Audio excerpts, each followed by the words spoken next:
Hey, what's up? My name is Paul Russell Parker III. I also go by PRP3 the author. I'm an author of 9 published books, 6 of which are military based because I have a military background. I'm a veteran. I served 4 honorable years in the United States Marine Corps. I fought in Iraq during the 2003 invasion of Iraq. So, what I wanted to do with this video was I wanted to reach out to active duty military as well as guard and reserve who are doing their active drills and whatnot. And the point is, um, VA. I want to talk to you about the VA. Now, the VA is gonna be that's gonna be a struggle when you get out and you're trying to put claims in.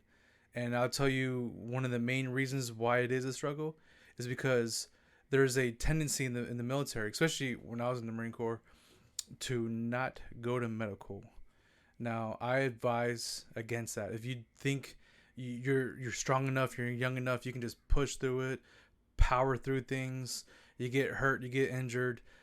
You don't need to go to medical, right? You're young. You get over it. Just walk it off. Take some Motrin. Yeah, that may be true for the first 5, 6, 7, 10 years of your life, but something might happen where 10, 15 years from now, you have an injury that is acting up. It's aggravated. It never healed. It never got better. It's something that bothered you your whole life. And if you never went to medical during the military or when you were doing your drill or anything, and you're like, okay, well, I need to go get this claimed by the VA so I can get it treated. It's not going to happen. They're not going to accept it. They're going to say there's no record of any of this happening, and you can have all the buddy statements in the world. You can write the best worded letter, but if there's no records, there's no records. You're not going to get service connected.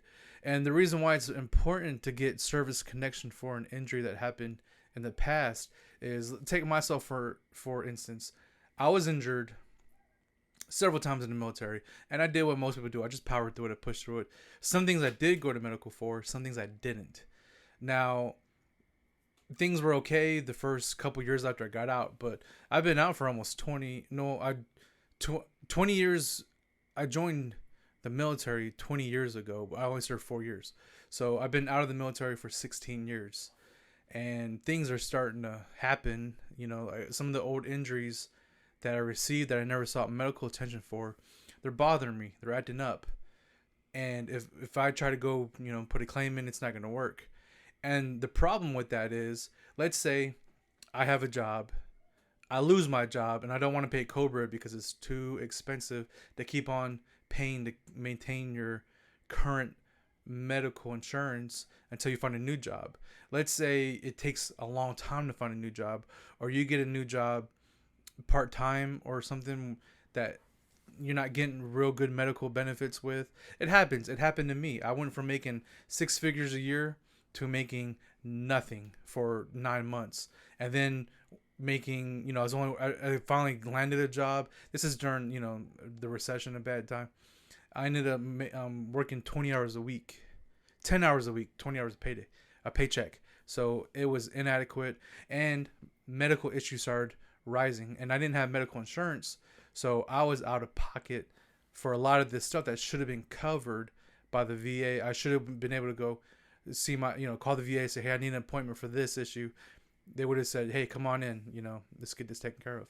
But I couldn't have, and it really hit us financially, my family, and we're still, overcoming some of the obstacles that, not some of the obstacles, but some of the hardships that arose during that time. And we're back on track, but like I said, it got hard for a little bit, and it could happen to you. You might not get a job that has the best medical. You might get something part time where they offer medical to you, to your wife, to your husband, or whoever, and it might not be beneficial for your. I don't know. There's just a bunch of different scenarios where if something happened in the military, you should have been covered by the VA, to treat it. Whether you have medical insurance or not with your job, you should still be able to be seen by the VA to seek treatment for that stuff. That way you don't have to worry about co-pays or your premiums going up or anything for health insurance. So, like I said, one of the main factors in why I didn't go to medical for some of my issues was because it's a very um, strong-minded, strong-willed, strong-body organization in the military, especially the Marine Corps. It was like, hey, pain is weakness leaving the body. If you got pain, that's fine. You're just getting stronger.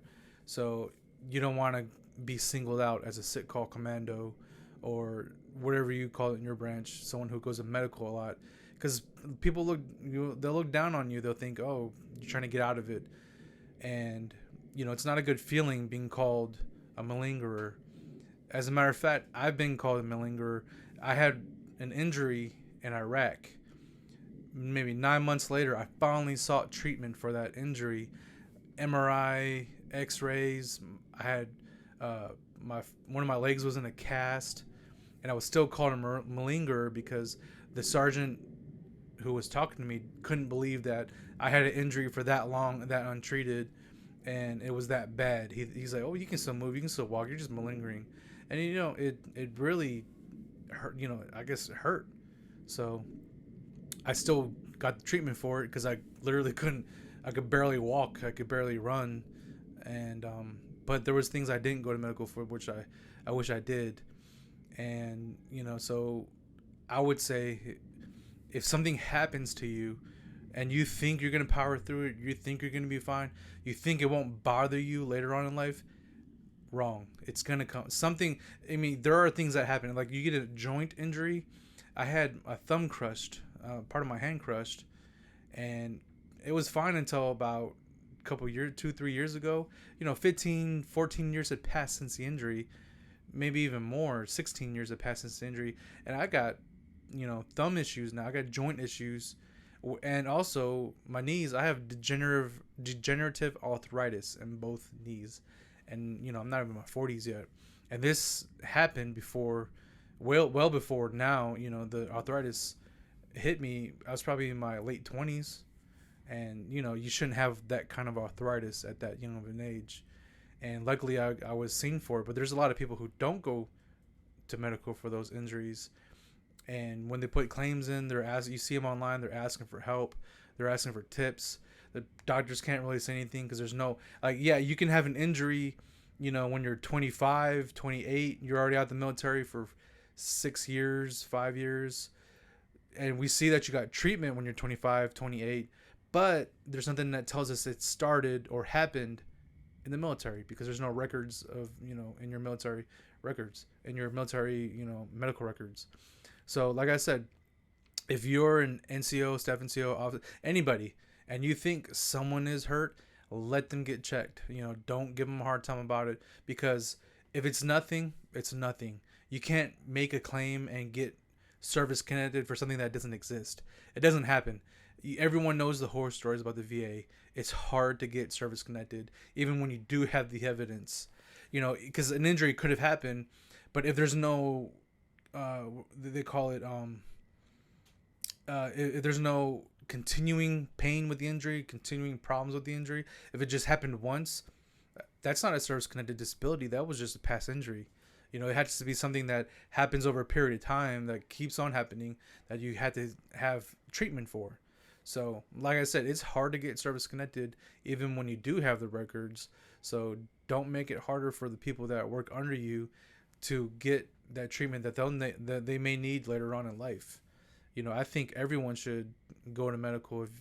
And I wasn't the type when I was in that to go to medical, except when I got really, really hurt and I could barely walk. And I may have been guilty of it myself a little bit, telling people, hey, suck it up, pain's weakness leaving the body. But now, I'm a firm believer of it doesn't matter. If you got hurt, you should have it documented, because you never know. It could come back later on in life, and it could be something that is very vital for you, and the VA is going to be like, sorry, go to your, primary care provider, and they'll take care of it. And, your insurance might say, hey, you got to pay a couple $1,000s out of pocket to meet your deductible or whatever for us to let the insurance kick in, and you're going to be hurt. So, like I said, don't be afraid to go to medical. Don't be afraid to let someone go to medical who is having injuries. And there are people who malinger. It happens. They'll malinger. They'll say they're hurt. They're not hurt. Oh well, let them go. The doctor will say, hey, you know what? The person's faking it. It's taken care of. They won't get service connection for it. So like I said, always look out for yourself, because I love the military. My family's all military service members. I have uncles, aunts that were in the military. My father was in the Marine Corps. I have grandparents that were in the military, great grandparent. A lot of people in my family are military members, cousins, and we love the military. But at the same time, the military's gonna be there after you get out. They were there before you got there. They were there when you were there. It was a well-oiled machine. You just come in there, play your part, and then you get out. It's still gonna keep running. It's still gonna keep working. And you can do a good job in the military, but at the same time, you're replaceable. It's very, very easily replaceable, and the focus is more about the mission than it is about you and your health. Your health is important. They want to keep everyone battle ready. They want healthy minds, healthy bodies, and whatnot. But at the same time, it's not the top priority. If there's something going on in the world, that they're going to focus on that, and then hope they're going to hope that you're going to be ready for it and well for it. So go to medical. Even if something happened, let's say you're watching us now and you've been in for 4 years, you were enlisted, or you're in for 6 years, or you're coming up on your 8th year, you're about to get out, you're like, I'm not re-enlisting, I'm out, but you have something that's bothering you, like you rolled an ankle in boot camp or basic training or in AIT or whatever, MOS school, or training, or when you first got to your unit, you rolled an ankle, or you hurt your wrist, and it's still bugging you a little bit. Even if it happened that long ago, go to medical. Say, you know what? Don't lie. Be honest. Be truthful. Just say, hey, I had an injury a couple years ago. I just powered through it, and it's still bothering me. Get it checked out. You could catch something early to prevent you from getting arthritis like me at a very young age. And even if it isn't something like arthritis, you had some kind of injury. Well, now there's documentation, like, oh, you sought treatment in the military for an injury you really did receive, and they see it. There's evidence of it, and they may prescribe you medication or physical therapy or something for it. Good, you're good now. And if it goes away, you're better, you're healed, and it's not a problem anymore. Good for you. Now, if it continues to be a problem, even if you get out, now you have a base, something to look back on and say, hey, this originally happened when I was in the military. This is me seeking treatment. These are medical records of when I was in the military. So I need to be service connected for it. And you'll get service connection. It's easier when there's evidence. It's easier when there's records. If there's no records, it's climbing an uphill mountain to the moon. It's not easily won. So, oh yes. And another important thing is make copies of your medical records. I did, and I'm thankful for it, because when I went through, I don't think many people do after a 4-year enlistment, at least not back in 2004 when I was getting out. But I made copies of everything to make sure that I would have something just in case something got lost by the command or the military or wherever those records go, the VA. So I actually was able to go back and look through my record and say, hey, you know what? This problem that's bothering me today, I did go to medical for that when I was in the military. Something did happen, and I was able to get something service connected that way. As a matter of fact, I had something called a post-deployment health assessment, which I filled out. It was a questionnaire survey. I was in Kuwait. This is 2003, after the invasion. The Marine Corps, most of the Marine Corps retrograded out of Iraq into Kuwait, back on ships or on planes, and got out of there because our part of the mission was done.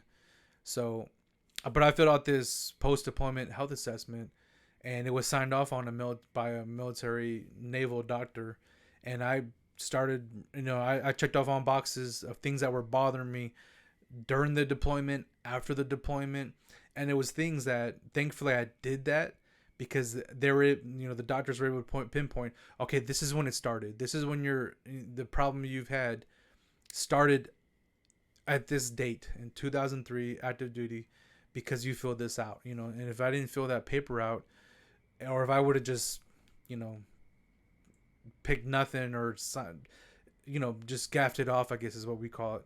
If I would have just, played around and just turned it in with nothing checked marked on, I would have been out of luck. So, like I said, any record is better than no record. And things that you think won't bother you might actually bother you when you are older. So go to medical, let your people go to medical.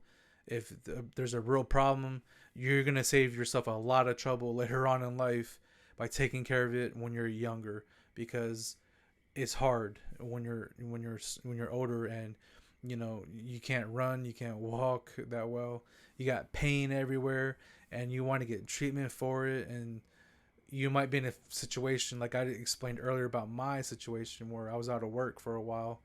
It just might hit you like a ton of bricks, and you're not financially ready for something like that. And then something happens in your family. Because same time I got hurt, or not hurt, but re-aggravated injuries, I had another illness in my immediate family with my. Yeah, I won't go too much into that, but it was like a left right hook. It just wasn't good, and if I had that problem service connected, I would have been a lot better off. So do it, just go for it. Don't be afraid to have something checked. Don't be afraid to go back, or not even go back, but just go to medical before you get out and say, hey, this happened to me 10 years ago, 5 years ago, 4 years ago, 2 years ago, and let everything get checked, because you don't want to be that one on social media posting questions like, hey, this happened to me, no one saw it, I don't have records of it, how can I get it connected? It's not going to get connected. I've had records where there were records, and even with the records, it was like the VA's like, no, deny, nope, deny. And, had to do supplemental claims and appeals, and some things were added, some things aren't added, just because it depends on how the VA rater feels, and if you can get nexus letters, but that's a lot of other stuff you have to worry about later. That'll be another video later on where I'm talking about how you can put in a claim. But before you put in a claim, you need to go to medical. And this is my plea to all of you who are still active duty or still drilling in the reserves or guard or whatever. Go get it documented. If you have a real injury, something that's really bothering you, or even if it stopped hurting you, you still should get it checked out. You still should go to medical, have a record of it, just in case, because bodies don't get better the older you get. They tend to break down.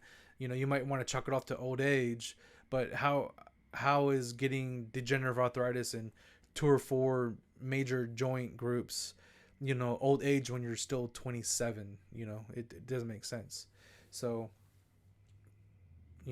don't be afraid to do what you got to do to take care of yourself. Don't forget that you're still part of the military. You're still still trying to accomplish the mission with your unit and whatnot, but still take care of yourself, like I said, because not many people are really worried about you physically.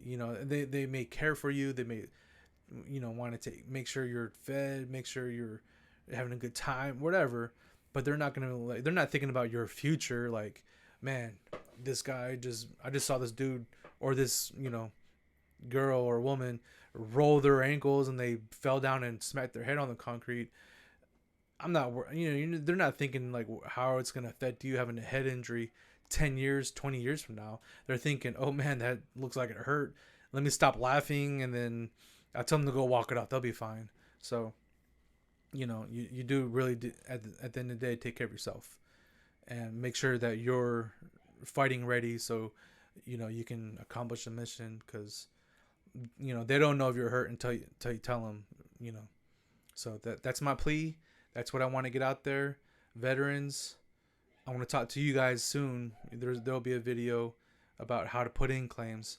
But for now, my active duty brothers and sisters, take care of yourself. All right. So that's it. That's my plea. I hope this helps. I hope this helps somebody. Like, even if you think that it's, you don't like people who go to medical, or even you think you might never need to go to medical, or you won't get, hurt later on. You won't have some kind of degenerative injury later on. You might. So, take care of yourself. Do what you gotta do. I just hope that this helps you. I hope this helps somebody. It helped me, talking to some people. I couldn't go back in time and fix things that I should have done, but someone told me, that person was told by someone else. Now I'm telling you, we're all here to look out for each other. So, get the treatment, do the records, just have something on paper and make copies of those papers, and get ready for when you get out, because you may put a claim in when you first get out. You may put a claim in 15 years later. That's what I did. I put 1 or 2 claims in when I first got out and moved on with life. And then later on, when things were happening, I was able to open up my medical records, find stuff that I actually was going to medical for, and I put claims in 10 years, 15 years later. And I was able to get something service connected, because I was still receiving treatment for that stuff from my private doctors, my primary care provider or whatever. So, just gotta take care of yourself. So if this helps you, or if you want to like make a comment or whatever, just hit me up. You can find me on social media, PRP3 the author. You can Google my name, Paul Russell Parker III, and talk to your subordinates, or talk to your buddies, or if you know someone who's about to get out, talk to them and let them know, some of the things they should do, just to cross their T's and dot their I's and cover the bases. So that's it. I hope you enjoyed it. Like and subscribe. And I'm going to put out some more videos about veterans and military and stuff. And I hope you enjoy them. Later.